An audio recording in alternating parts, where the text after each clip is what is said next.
नमस्कार। आज हम शिरडी के साईं बाबा से जुड़ी एक बहुत ही दिलचस्प कहानी का विश्लेषण कर रहे हैं। शीर्षक है रामू की श्रद्धा और साईं बाबा का चमत्कार। हाँ, ये कहानी रामू नाम के एक किसान की है। गरीब था, शिरडी गांव में रहता था और साईं बाबा में उसकी अटूट श्रद्धा थी। बिल्कुल।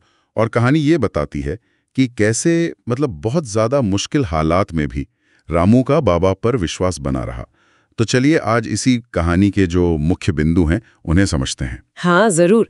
ये कहानी ना खास तौर पर दो चीजों पे जोर देती है, श्रद्धा यानी विश्वास और सबूरी यानी धैर्य, और वो भी तब जब हालात आप कह सकते हैं बिल्कुल बर्दाश्त से बाहर हों। कहानी की शुरुआत होती है रामू के परिचय से।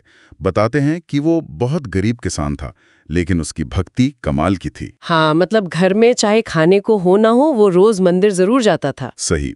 ये बात उसकी प्राथमिकता दिखाती है कि पेट की भूख से ज्यादा शायद मन की आस्था उसके लिए जरूरी थी। और फिर आता है कहानी में वो मोड़ जब गांव में भयानक सूखा पड़ता है। हाँ, वो हिस्सा।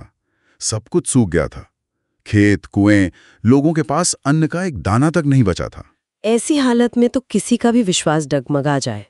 पर यहाँ कहानी का असली पॉइंट है, रामू का विश्वास नहीं डगमगाया। उसने बाबा पर भरोसा बनाए रखा। बिल्कुल। और ध्यान देने वाली बात यह है कि ऐसी मुश्किल में भी वो बाबा के पास जाता है, अपनी हालत बताता है, लेकिन ये भी कहता है कि उसकी श्रद्धा और सबूरी कायम है। वो मदद मांगता है। हाँ, और उसका मदद मांगने का तरीका भी देखिए। वो ये नहीं कह रहा कि मैं टूट गया हूँ। वो कह रहा है मेरा विश्वास है, पर अब आप राह दिखाइए। लेकिन बाबा का जवाब, वो तो एकदम कह सकते हैं चौंकाने वाला था। हाँ, है ना। उन्होंने रामू को कोई सीधा समाधान नहीं दिया, कोई अनाज, कोई पानी नहीं, बल्कि कहा जाओ अपने सूखे खेत में हल चलाओ। अब सोचिए जरा, सूखा खेत जहां मिट्टी धूल बन गई हो, वहां हल चलाने का क्या तुक है? कोई लॉजिक नहीं है। बिल्कुल। और यहीं पर बात गहरी हो जाती है।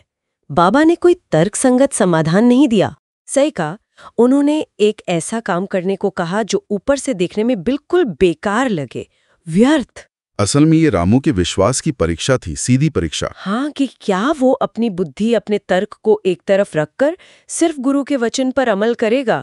क्या वो इतना भरोसा रखता है? और रामू ने क्या किया? उसने कोई सवाल नहीं पूछा, कोई शक नहीं किया, बस जैसा बाबा ने कहा वैसा करने चल दिया। बिल्कुल गया और उस तपती सूखी जमीन पर हल चलाना शुरू कर दिया। ये समर्पण, ये देखने लायक है। बिल्कुल। और तभी वो होता है जिसे कहानी चमत्कार कहती है। हाँ, अचानक आसमान में बादल घिर आते हैं और जोर की बारिश होती है, मूसलाधार। खेत पानी से भर जाता है और कुछ ही हफ्तों में वही सूखा खेत लहलहाती फसल से भर जाता है। रामू की सारी परेशानी दूर हो जाती है। तो ये घटना ये कहानी के सबसे मुख्य संदेश को सामने लाती है। हाँ, जो बाबा के शब्द थे, श्रद्धा और सबूरी रखने वाले को भगवान कभी खाली हाथ नहीं लौटाते। तो मतलब फल सिर्फ विश्वास करने से नहीं मिला? नहीं, विश्वास के आधार पर कर्म करने से मिला, भले ही वो कर्म पहली नजर में बिल्कुल बेतुका लगे। तो इस कहानी से जो मुख्य सीख मिलती है वो यही है कि भाई, अटूट विश्वास और धैर्य और उस विश्वास पर आधारित कर्म। हाँ, कर्म। इनसे मुश्किल हालात में भी शायद चमत्कार हो सकता है, असंभव भी संभव हो सकता है। कहानी इसी विचार को बहुत मजबूती से रखती है।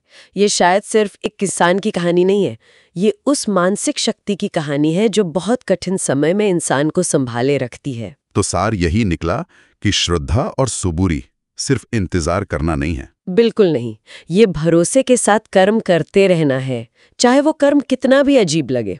फल की चिंता किए बिना रामू का विश्वास और उसका वो हल चलाना, इसी ने मिलकर उस चमत्कार को संभव बनाया। और ये कहानी हमें एक बहुत ही दिलचस्प सवाल पर लाकर छोड़ देती है, सोचने पर मजबूर करती है। क्या सवाल? कि क्या वाकई विश्वास में इतनी शक्ति होती है कि वो भौतिक नियमों को या तर्क को बदल सके, जैसा इस कहानी में दिखता है? या फिर ये कहानी विश्वास के मनोवैज्ञानिक असर की बात कर रही है कि विश्वास से इंसान में असाधारण हिम्मत और सब्र आ जाता है, जिससे वो मुश्किलों का सामना कर लेता है। हाँ, इसी पर सोचना वाकई दिलचस्प होगा कि विश्वास की शक्ति असल में काम कैसे करती है, भौतिक रूप से या मानसिक रूप से। खैर, ये एक अलग चर्चा का विषय है।